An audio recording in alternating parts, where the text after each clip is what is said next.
prepared for the coming of Jesus. Amen. Amen. Tingnan mo yan, kung ready ka. Are you ready? Tanongin mo ka? No, tumatawa siya, no? If Jesus will be coming. Amen. Excited ba kayo? Excited ako for our topic this morning. Ready. Amen. Amen. So, we are going to talk about a specific story in the Bible, and I'm excited. But, why it's very important to talk about the coming of Jesus? Now, I'm very blessed when Pastor Monet also opened up about this, because I guess sometimes we forget, right?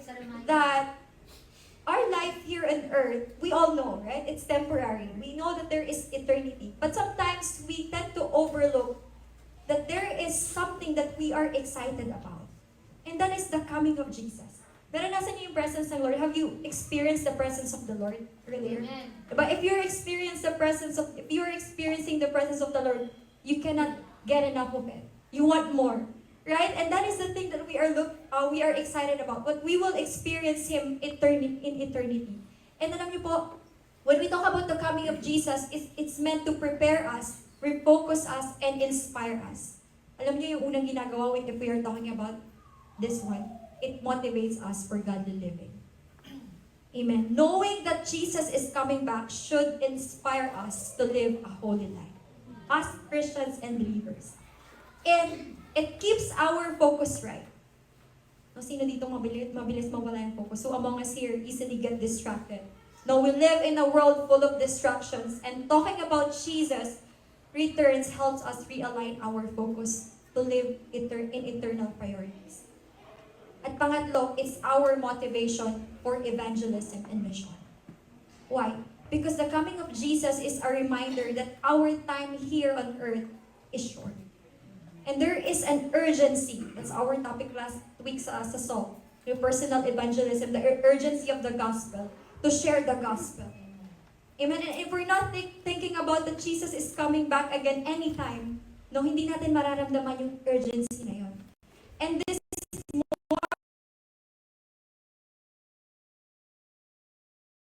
morning, after the preparation of the coming of Jesus. Are you all ready? Our topic, if you didn't know of that. This is the truth. Now, pag pinag-aaralan natin, if we are talking about the coming of Jesus. So we are going to talk about the parable of the 10 bridesmaids. Sounds familiar? Okay, can we all stand up and let us read the Bible? Read the Word of God this time. Okay, sige po. Let us all read aloud. Matthew 25:1-13. Then the kingdom of heaven will be like 10 bridesmaids who took their lamps and went to meet the bridegroom. 5 of them were foolish and 5 were wise. The 5 who were foolish didn't take enough olive oil for their lamps, but the other 5 were wise enough to take along extra oil. When the bridegroom was delayed, they all became drowsy and fell asleep. At midnight, they were roused by the shout, "Look, the bridegroom is coming. Come out and meet him." All the bridesmaids got up and prepared their lamps. Then the 5 foolish ones asked the others, "Please give us some of your oil because our lamps are going out." But the others replied, "We don't have enough for all of us. Go to a shop and buy some for yourselves." But while they were gone to buy oil, the bridegroom came. And those who were ready went in with him to the marriage feast, and the door was locked. Later, when the other 5 bridesmaids returned, they stood outside calling, "Lord, Lord, open the door for us." But he called back, "Believe me, I don't know you. So you too must keep watch, for you do not know the day or hour of my return." Hallelujah. Can we raise up our hands and pray? Hallelujah, Jesus. Father, we thank you for this very special day in your presence once again, O Lord. We thank you for your wonderful presence, O Lord. And right now, we want more of your presence to continually fill us, O Lord. So Lord, we continually humble ourselves before you. We acknowledge our nothingness before you, O Lord. And we acknowledge, Lord, that we need you in our lives. So right now, we pray that you open our hearts, our spiritual understanding, so we will fully understand, O Lord, the truth about your coming, O Lord. That there is a truth that we should be excited about, and that is your coming, O Lord. So right now, cause us to fully understand, O Lord, the importance of your word this afternoon. You alone be glorified and be magnified in our midst. And thank you, Jesus, that you cover this place with your most precious blood. We honor your presence and we give you glory and honor. In Jesus' name we pray. Amen and amen. Praise the Lord. Sige po, we can all be seated. Is this the first time? No, probably not the first time. Alam niyo po, most of the time, Jesus is sharing, talking to his disciple. If he is sharing something about something that's gonna happen, what he is usually using is a parable. Do you know what a parable is? Do you have a favorite parable? Why do you even think about? Bakit kaya most of the story are parable? Bakit kuya? Easily understand. Yes, that is right. No? Thank you, Kuya Rowan. No, Jesus often uses parable to help people better understand deeper truths. No, kasi medyo, it's very hard for them to understand pag sinabi ng Panginoon. So Jesus uses parables so that they will be able to understand the message clear. So, the content of this parable is actually Jesus explaining to his disciple what would it be like what the last days would be like, and how his followers should stay ready in his return. So that is the thing that we are going to learn about the parable. How, as Christians, we should be ready and prepared for the coming of Jesus. Look at your neighbor again. Say, are you ready and prepared? Are you ready? Amen. Yes. Hallelujah. Yes. Alam mo, ano yung topic natin ngayon? Very interesting. So I want your ears and your mind open kahit na tanghaling tapat ito. I think George is ready. Okay, George, you're ready. Okay, tell to your neighbor. So just a little bit of context about the background. Maybe you're wondering why Jesus uses the parable of a wedding or of 10 virgins or the 10 bridesmaids. During those time, no? So sino dito who among you here were already attended a wedding or was invited to a wedding? Wedding talaga, no? Wedding invitation. Yeah, wedding invitation these days, sa panahon natin, no? When you are invited to a wedding, you'll get an invitation, right? And in that invitation, you'll see the time, where is the location, right? The theme and everything that you need. But during those days, it was the time ng Jewish time, though. And in a Middle Eastern culture, it doesn't work like that. No, how does it work? The man and the woman, so just for example, mag-asawa dito, ayan, si Floyd and si Shine, okay? So just, you'll have an idea what I'm talking about. So they will be engaged for about a year. Okay, so about a year. But their kind of engagement, it's not yung usual engagement that we have these days, right? When you're engaged and you'll prepare for 6 months and you'll get married, right? You are usually seeing that in social media. During that time, the groom will actually get ready for everything they need for their life together. So their engagement period, it's actually called betrothal. Have you heard about it? Betrothal, right? So during that specific period, that year, the groom will prepare for everything that they need. So parang you're preparing for the actual marriage already. So you're prepared for your house. What do you guys need when you are already married? House, like everything that you need to support your family. So that after the groom was already finished preparing for everything that they need, he will actually come to the place of the bride. Right? And that time, no, what he will do, no? And that is you call, kasi in a Middle Eastern culture, I haven't attended. Who among you attended already a Middle Eastern wedding?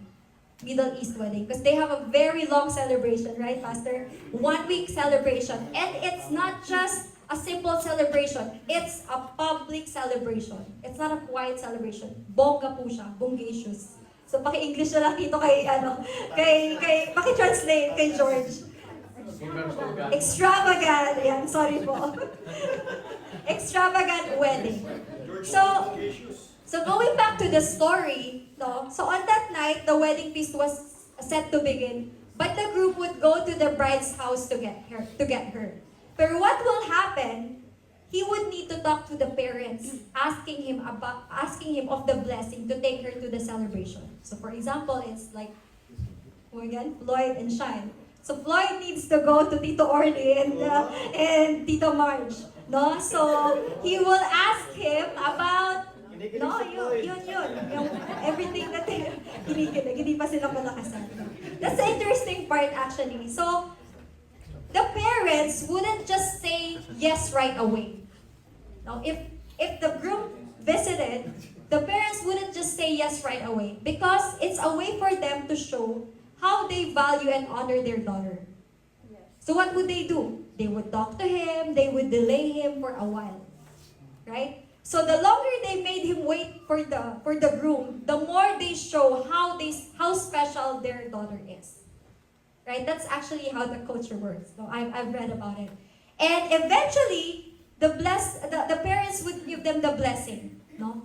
So pag sinabi na ng parents, okay. So they'll go now to the wedding feast. Ito na yung pinag-uusapan natin na wedding. So bakit sinabi doon na hindi mo alam yung hour? Kaya pala sinabi doon na you're not sure about the time. Because it depends upon how long the parents would want to say yes to the groom, right? It's not 7 days. No, there's no exact time. So that's why they need to wait. So what's so special about this? If you would imagine, they were actually waiting at night. So imagine this is the what do you call that? The setting, like the celebration place. And the place is there in Scarborough. in Scarborough. So the venue is here, right? The wedding venue. So when the parents agreed already, so they're gonna go for the wedding feast. So they need to light up the way. No, yung mga bridesmaid. So sino yung mga bridesmaid mong gusto? So 10 bridesmaid. So hindi ka na dyan. Who are the bridesmaid? So they need to have a lamp. Right? So they will prepare for the way ng bridegroom. No? So they will be the one lighting up the way. So, ito po yung interesting part, tong background ng story. Why is the wedding compared to that? Kasi if you're just gonna think about it, why they need to wait outside? And then why they don't know when the bridegroom are coming, right? And Jesus compares the kingdom of heaven to what happened to the 10 bridesmaids who were waiting to join in. Actually, I have a picture here. Ayaw na niya. Okay. Baka yung picture doon ni Pastor. Picture ng wedding nila siya, yung lumalalabas. Okay, wala. Okay, yeah. That's the 10 bridesmaids, okay. So, meron tayong tatlong bagay. There are 3 things that we are going to learn from the parable of the 10 bridesmaids. Are you ready? Are you excited? You know that the coming of Jesus is very short. He is coming. We need to be aware of that. Baka may nagda-doubt pa sa atin dito, I'm doubtful, I don't think so, Jesus is coming. Because He said that in His word. But sabi doon, no one knows the time and the hour of Jesus coming. Because no one knows the time and the hour of His coming, we need to be always ready. Amen po ba? Actually, sabi sa word, when the word is preached to the world, then the end will come. Right? Yun yung sign na binigay. But there is no specific time when it will be. And alam niyo po, just like in the parable, the groom actually represent who? Jesus. The bridesmaid represents the church, us the believers. Who are the bridesmaids? Us. The believers. All who confess that Christ is our Savior and our Lord. And they are invited in a wedding ceremony. What does the inviting ceremony signifies? The wedding ceremony is actually the kingdom of God. And there is a lamp. No? Tingnan niyo yung picture. Look at the picture. There's a lamp. What does the lamp signifies? Right? No, the Lord has given us everything that we need. Amen? No? The light to witness the salvation that we receive from Him. And there are 5 wise, sabi doon, 5 wise virgins and 5 foolish virgins. And there is one special, what do you call that? Part of it, the oil. The olive oil. And the oil actually signifies, alam niyo po kung ano yung signifies ng oil? It doesn't actually in there, but according to the studies, it signifies the Holy Spirit. And as well as the condition of our hearts. No, yung obedience and yung readiness natin in the coming of Jesus. So tandaan niyo yung mga bagay na yun. So there are 3 things that we should be ready and prepared for the coming of Jesus. 3 keys. Gusto mo bang maging ready and prepared? More. Ready ka na ngayon. Pero there are moments, no, parang, oh, Lord, parang, if you'll ask someone today, are you ready to see Jesus right now, Ate Banji? Oh, wow. Praise the Lord. Hallelujah. Woo, Rowan. So there are 3 things that we should be ready and prepared for the coming of Jesus. 3 keys. 3 keys to be ready and prepared for the coming of Jesus. Number 1, we need to be watchful. Very self-explanatory, the word watchful. One of the first things Jesus tells us in connection of His return is to watch out for His coming.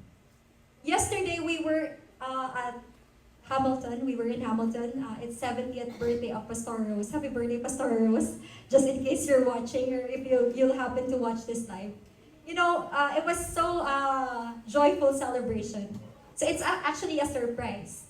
So, before Pastor Rose came, we were all being set and prepared that she is coming, right? So what we are doing, we are practicing of the yell, right? So when she enter, you need to shout, surprise! Something like that. So when they count 5, 4, 3, 2, 1, you should be shouting surprise.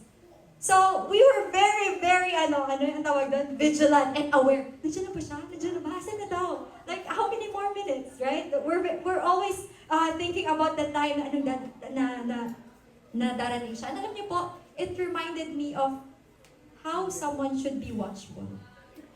Why? You should be alert and vigilant. No? Sabi doon, spiritually awake. Sabi ng Matthew 24:42-43, pwede po ba natin basahin sabay-sabay? Sabi doon, So you too must keep watch, for you don't know what day your Lord is coming.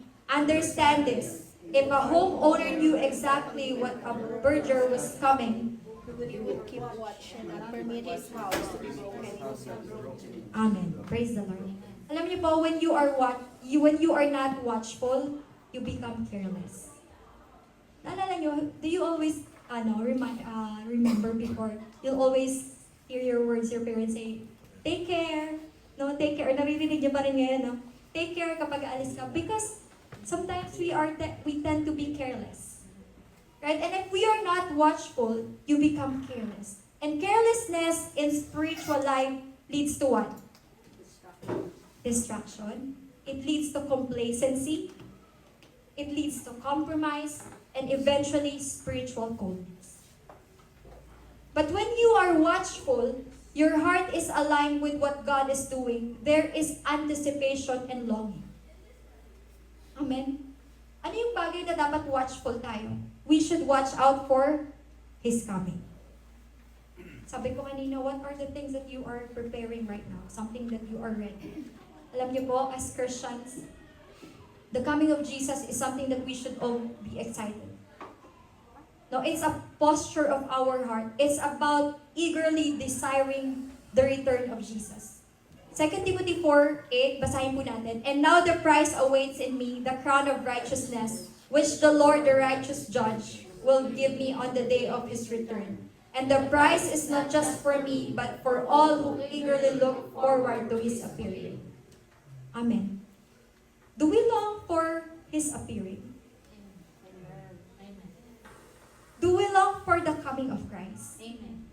Minsan pa naisip nyo, there was one time I was looking at the window and I read the verse, sabi, the heaven will be like, the street will be full of gold. And I was imagining the street full of gold. Lord, how does it look if the street is full of gold? No? Because when you are thinking about heaven, you imagine what does heaven look like. And I don't think we will long for His coming if we are not enjoying His presence right now. If we don't desire of His presence, people who look forward for His coming are the people enjoying His presence. Praise God. Gia Scarborough is enjoying the presence of the Lord. Amen. That's why we are looking forward for His coming. Diba? When you are experiencing His presence, no, alam ko lahat tayo nararanasan, there is fullness of everything. No? Yung everything na hinahanap mo sa buhay mo, in His presence yun. And kung ngayon, parang naisip mo, parang di ko naman nararanasan yung fullness of everything. They are waiting for the sunrise. Sabi dun sa verse. No, the watchmen are waiting for the morning. Because when the sunrise comes, it means that their duty is done. Yan yung sinasabi sa verse. Sige, explain mo. You got it? Amen. Praise the Lord. Oo, gusto na niya umuwi. Sabi niya, inaantay ko yung Panginoon. My soul waits for the Lord more than the watchman waiting for the morning. Di ba parang pag nagtrabaho ka ng 12 hours, hindi ka na makaantay na makauwi. Di ba? Sabi ng psalmist, ganun yung kanyang anticipation for the coming of the Lord. He is excited, just like the watchman excited for the morning. So when the sun comes out, it means the shift is over. Yung mga nag-work overnight. Right? Rest can come. And just like that, those who watch for the Lord's return are longing for the day that we can finally rest in His presence. Amen po ba? And we won't be excited for His return unless we are excited to be with Him right now. Pangalawa that we should be watching out. We should watch over, anong sabi po doon? Watch out over your life. Sometimes we even watch out how we live our life. Merong tinatawag, there is something that we call physical examination. Right? Who are going here, annual physical examination. No, I know. Did you want to check up this year? No, you were able to find out ano yung mga bagay that you need to be aware of. Watchfulness also means examining our life and examining our heart. Minsan po kailangan natin yung spiritual examination. Right? How are we? Are we still faithful? Do we still carry the fire of the Holy Spirit? Do we still have oil in our lamps? Sabi ng Luke 21:34-36, watch out! Don't let your hearts be dulled by carousing and drunkenness, by the worries of this life. Don't let the day catch you unaware like a trap. Keep alert at all times. Alam niyo po, sometimes it's not sin that dulls our awareness. Sometimes ano daw? It's just the worries of life. Sino dito may worries? The enemy loves to distract us. Not always yung mga kasalanan. Minsan, ano ginagawa niya? He will distract you with busyness, with stress, with entertainment of the world, pressure, even comfort. Right? That's why Jesus said in this verse, keep alert at all times. Sino dito yung laging alert? We need to watch ourselves. Our desires. Ano yung mga desire natin ngayon? Our choices, our conversation, our spiritual habits. Let's not be found spiritually asleep when He comes. Alam niyo po yung dun sa story na binasa natin, dun sa 5, no? Ano yung, lahat sila natulog, pero pagising nung 5, wala silang oil. Nung dumating na yung bridegroom.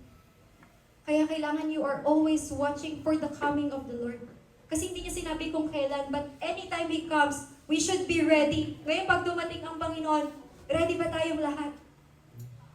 How's our life right now? Are we examining how are we living our life? Sabi doon, are we still faithful? Do we still carry the fire of the Holy Spirit?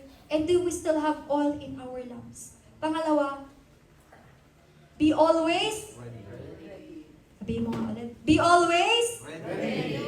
Amen. Hallelujah. Jesus is not just calling us, alam niyo po nilagay, dapat be ready lang eh. Pero sabi ng Lord, be ready. Be always. Bakit? He's calling us to be always ready at all times. No, hindi lang seasonal. Hindi lang when it feels like He's taking longer than expected. Yung ready ka kasi nandito ka sa church ngayon dahil naranasan mo ang Panginoon. Pagdating ng Monday, when you experience Monday hardship, Lord, I'm not ready again. Sabi nun, always be ready. And the difference between the wise and the foolish bridesmaid was not just about what they had. It's about what they prepared ahead of time. Ano pong nangyari? The story, they were all invited. No, yung bridesmaid. They all had lamps. Pare-pareho po eh. Yung lahat sila meron eh. No? But 5 lang yung ready. Alam niyo po nung tinanggap natin, when we accepted Jesus Christ as our Lord and Savior, the Lord has given us everything that we need. Walang special. There's no special, there's special for Pastor Ramonet, special for Ate Vanji. Everything has been given to us. The Holy Spirit, no, the power of prayer, everything is already in us. And readiness is a lifestyle. It's not a one-time act. Ano po bang ibig sabihin when you are ready? To be ready means to be fully prepared. Nilagay ko po ba siya? Ayan. Geared up and spiritually alert. Alam niyo po, the danger is not failing once, but living in the mindset of procrastination. Procrastination. Ano po yung ibig sabihin ng procrastination? Delaying. No? Yung mamaya na lang. No? I don't know what is it in English. But sabi nun, okay lang Lord, bukas na lang ako magpapangabait. No? May bukas pa naman. Di ba? Naranasan niyo na ba yun? Okay lang Lord, bukas na lang ako ibibigay yung buhay ko kasi mahaba pa naman yung oras eh. Ano pa lang naman ako ngayon? 30 pa lang naman ako. I have more time. No? Oh, bata pa, di ba? Sabi, how sad for the 5 other bridesmaids that when the bridegroom finally came, they were unprepared. Ano pong ginawa nila? They ended up looking for oil in the middle of the night. They procrastinated. Siguro naisip nila, ay, wala pa, ang tagal naman dumating ng bridegroom. Bukas na lang tayo, no, di na tayo sumama sa prayer. Ano na lang, naiintindi naman tayo ni Lord. Ganun, di ba? Minsan, no? Yung in the reality ng life ngayon, in this world, na ginagawa ng tao. That's what 5 foolish bridesmaids thought. They assumed that they had time. No, they procrastinated, and the shock came. The bridegroom is here. They were actually unprepared. And when they finally tried to catch up, ano pong nangyari? It's too late. The door was closed. Like many people today, wala dito. They wanted the benefits of the kingdom without the cost of preparation. No? Meron kang lamp, pero walang oil.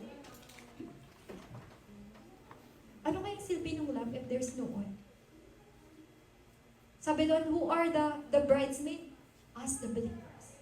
And I pray that the bridesmaid there, lahat tayo we're like the wise one. No, na pag dumating ang Panginoon ngayon, hindi empty yung oil natin. Are you personally ready to meet God? We need to prepare to meet God at any time. Alam niyo po, there is a story in the Bible, the story of King Hezekiah. Who knows King Hezekiah? He was sick, right? He was about to die. At sabi ng Lord, the Lord told him, set your house in order, for you shall die and not live. Bakit hindi tayo handa minsan? Can I ask someone? Who wants to answer? Kuya Gary Rowan. No, sometimes, no, hindi dito kasi ready dito eh. Other people, no, pag tinanong mo minsan, why are they not ready for the coming of Jesus? Because our life is not in order? Can be. Madami tayong kailangang ayusin. Marami tayong unfinished business. Baka may sin. We are too attached to this world. Hindi sure yung eternal destiny natin.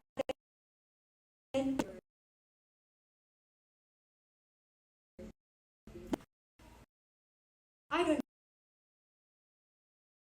know. Our lives in order are prepared not just for Sunday service but for eternity.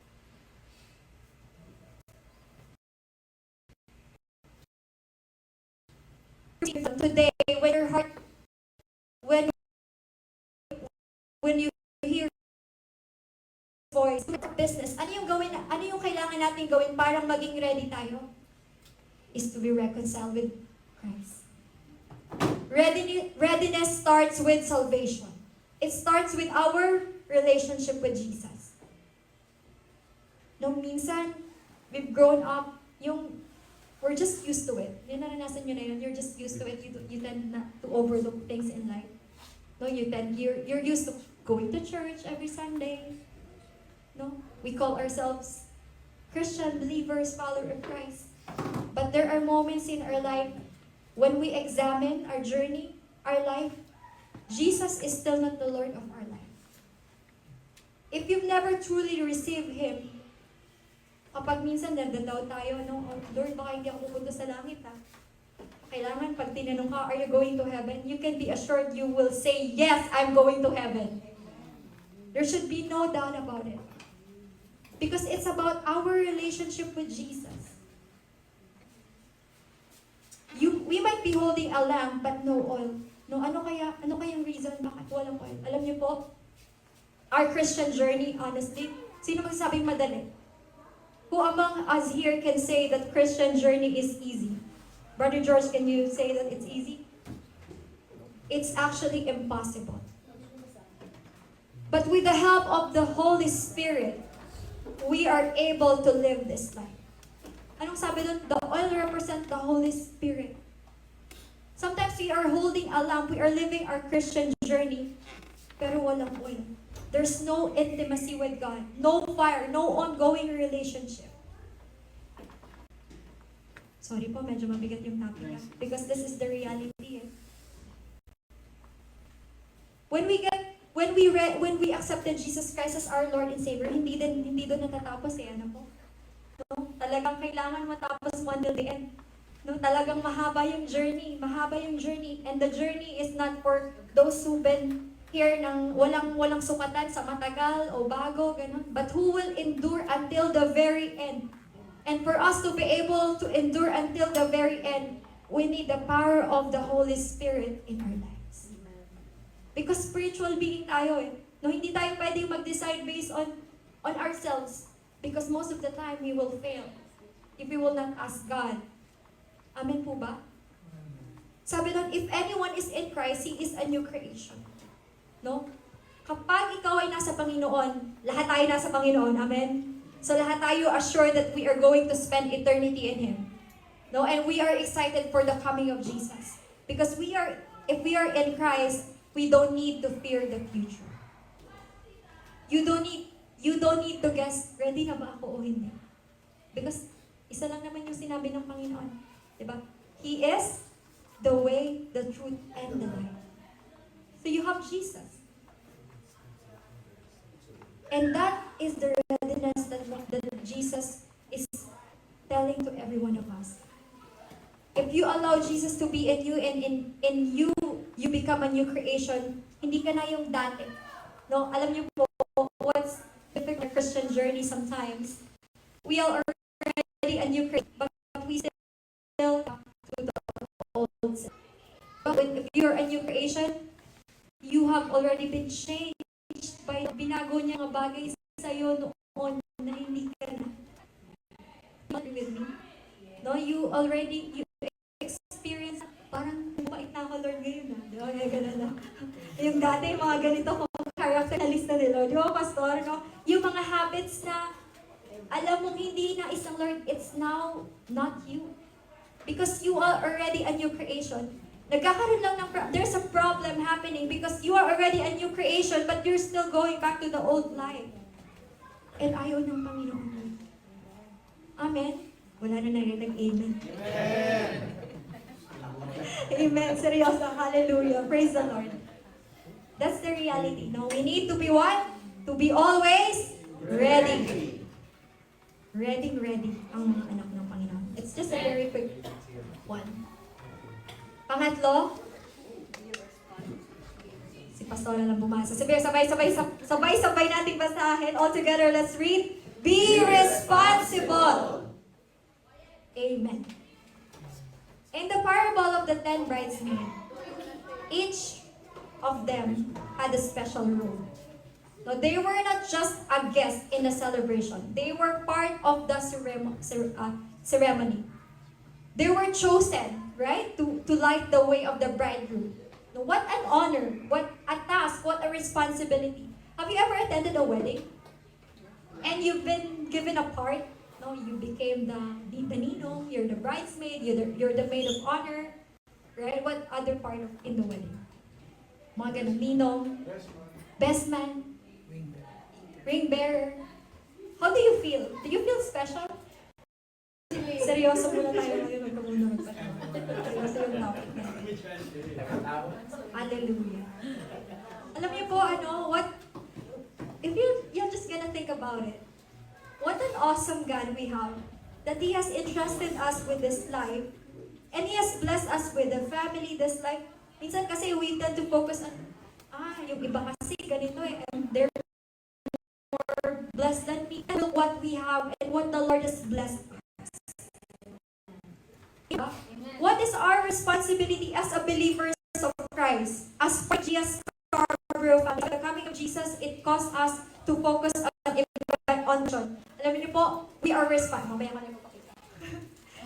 Kasi naka-explain lang eh. Una, we are responsible to shine. Shine. Si Shine. Si Shine.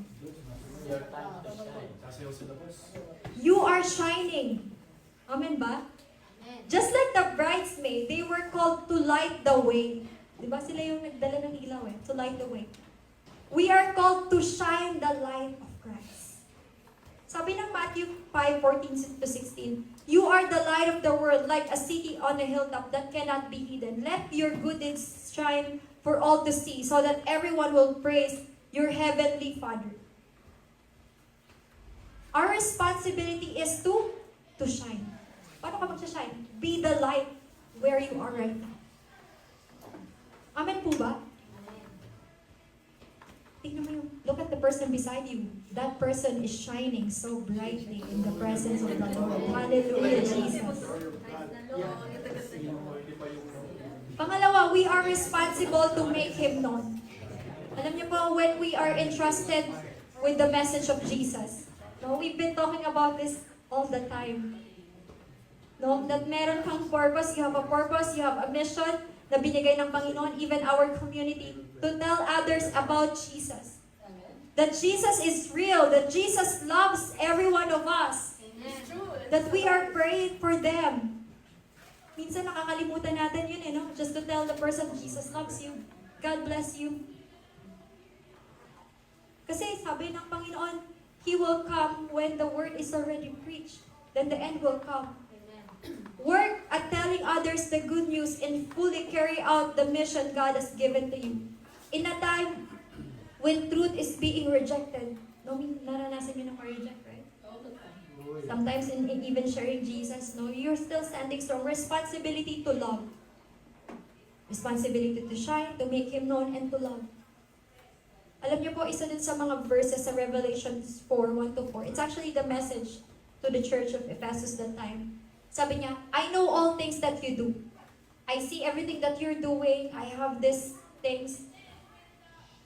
But what I notice, you don't love me anymore as you loved me first time. Have you ever remembered the first time you encountered Jesus? You're so in love with Him. Right? Alam niyo po, when there are moments that the enemy will try to distract us, to derail us, I'll just gonna go back to the first time, my first love, my first encounter with Jesus. No? God doesn't just want us to go through the motion. He wants our love, our joy, and our desire for Him.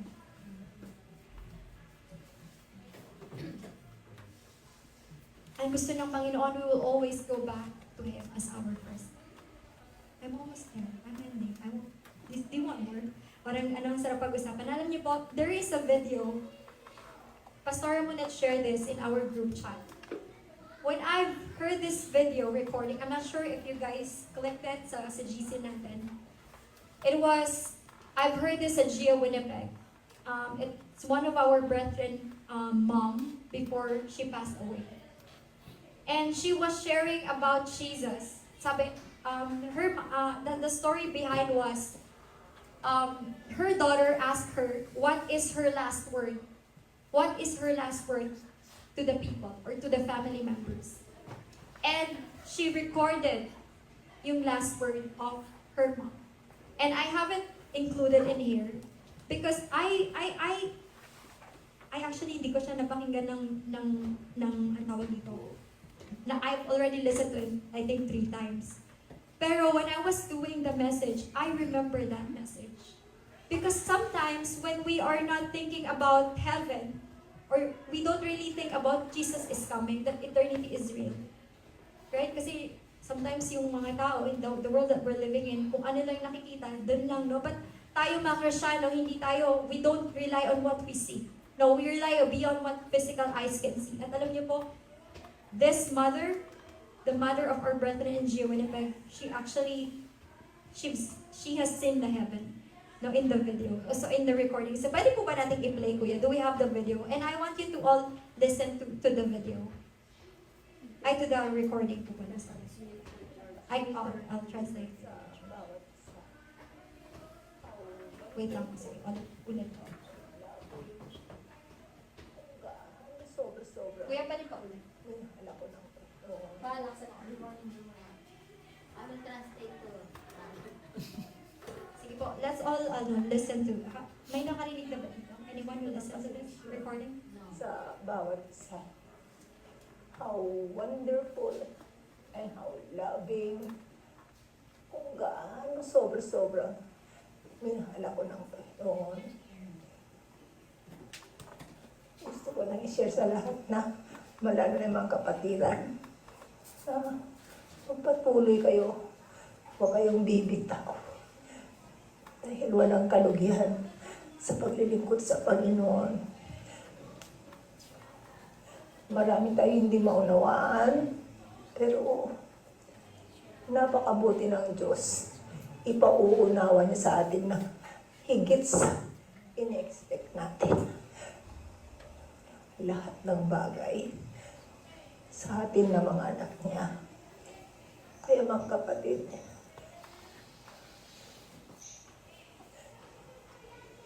huwag kayong magsawa. Huwag kayong magsawang maglingkod sa Kanya. Walang kalugihan. Walang kalugihan. Napakapalad ko magulang, ina, sa aking mga anak. Dahil sila yung binigay sa akin ng Panginoon.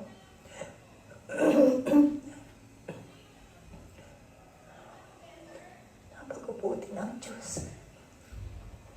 Sa mga kapatid ko, sana makita ninyo kung gaano kagandang buhay na pinagdaanan ko dahil sa Panginoon.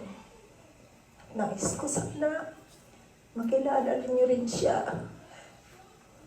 Tanggapin niyo siya bilang Diyos at tagapagligtas ninyo. Dahil pangako ng Panginoon. Magtiwala lang tayo. Magsisi. Tanggapin siya at magpalinis tayo sa Kanya. Mayroong kaligtasan na inilaan niya para sa atin. Hindi relihiyon, kundi ang tamang relasyon natin sa Diyos. Kay Jesus na tanging daan. Siya lamang. Wala nang iba. Kung magkaroon tayo ng buhay na walang hanggan. Masaya ako. Masaya ako. At totoo ang langit. Nakita ko na kanina. Sinusundo nila ako. Pero nagmakaawa ko sandali lang. Gusto ko munang makita ang panganay ko. Mayakap. At ang ganda. Ang liit lang ng pintuan. Tama-tama lang yung mamang malaki na nakaputi. At mga anghel, lumalabas sila doon. Sinusundo nila ako. Ang ganda. Ang ganda. Totoo. Totoo ang langit. Amen. Is this the first time na narinig na yan? Alam niyo po, when I've heard this recording, I usually hear stories who've seen heaven, no? Yung namatay and then hindi pa sila namatay and then they said something about heaven. But this is the first time that I've heard a real story of someone who's seen heaven. Bluetooth disconnected. Sabi niya, Brother George, if for your reference, no, it's actually a story of someone who died, and before she died, she asked God for a moment because she wanted to speak to her children first, and brothers and sisters. And the Lord allowed her to share this to her brothers and to her sons and daughters. And she is saying to them how beautiful life is with the Lord and that heaven is real. And I was really blessed when I heard the word she said, the way to heaven is just really small. And it's written in the Bible, right? It's a narrow gate. It's not a big gate that everyone can enter all at once. It's a narrow gate. And while I was preparing for this, I just had a reminder of the Lord that sometimes us Christians, us believers, the bridesmaids, we never really think about the importance of being ready for the coming of Jesus. Because we always think we still have more time. It's fine, Lord, I have the lamp. And it's a joy and privilege to be part of God's plan. But it comes with a responsibility from us. What it is? We need to be watchful. We need to be always ready, and we need to be responsible. Let's not just carry the oil. Let's not just carry the oil. Don't just look ready, but we should. Don't just carry the lamp, but carry the oil. Don't just look ready, but live ready. Alam niyo po, Jesus is coming. Let's be found faithful. There is one poem, there is a poem that I actually, you can all read this. Sabi po doon, if next Sunday, that's the title. If Christ should come next Sunday, and it may be He will, would the thing that I'll be doing set the master's heart a thrill? If Christ should come next Sunday, would He find me loyal? In my place, in my influence, doing what He'd have me to do. If Christ should come next Sunday, if He came, let's say, at 2, would He find me in His service, singing praises together with you? If Christ would come. At alam niyo po, Jesus is coming, that's pretty sure. At ang tanong, saan tayo nakikita ng Lord? No, katulad ng 10 bridesmaids, just like the 10 bridesmaids that we've learned this afternoon. Let's keep our oil burning. No, I don't know our status right now. It's between you and the Lord. We have the lamp, maybe all of us, the believers, we have the lamp. But we need the oil. No, and I pray that we will not be like those 5 bridesmaids who are not ready, who are not watchful, who are careless. Cause us to always shine and be faithful because Jesus is coming. And it's something that we should be